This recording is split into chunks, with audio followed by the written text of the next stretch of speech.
Biyahe muna tayo mga ka-friendship. Ito na nga, nakasakay na tayo sa Victory Bus. Ang tagal kasi ng jeep. Ito, relax muna. Ito nga pala yung tulay na sikat sa amin. Ibig sabihin, nasa Candelaria, Zambales ka pag nakita mo na ito. Nakalimutan ko kapag November, pista pala dito sa Masinloc, Zambales. Tuloy na palakad ang inyong ka-friendship. Ang layo pa naman. Ano po yun? Ate, magkano po dito? May 30, may 40. Yung 30 lang po. Dragon fruit po.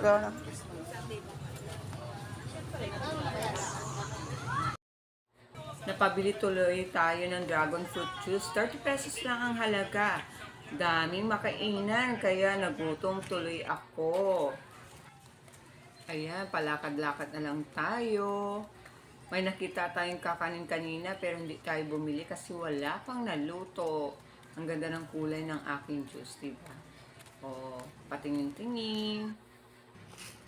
Ayan siya, o. Yan, mga kakanin yan, mga biskwit. Ito rin naman, mga ukay-ukay. Ang dami dito sa bargain. Ang daming gusto kong bilhin, kaso lang, meron kasi akong bibilhin. Kaya gala lang tayo.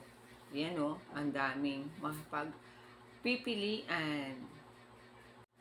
Dito na rin lang tayo, kaya pumunta na rin ako sa Peria, lubos-lubosin na natin. Yun lang, sarado pa rin, kasi 4:20 PM pa lang. Sayang, ang dami pa namang rides. Sige, lakad pa more. At dito na rin tayo sa bigasan.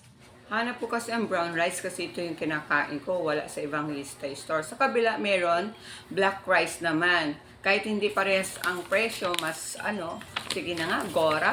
So, uwi na tayo. Uwian na. Ito, nakasakay na inyong ka-Francis sa jeep. Naghihintay na lang na mapuno ang jeep. Ganito talaga sa aming probinsya para makalarga na. Ayan, at bit-bit na lang natin. Nakita ko rin ang mga iba sa mga estudyante ko. Ito nga, wala na nga kasi halos laman. Thank you for watching. Follow for more.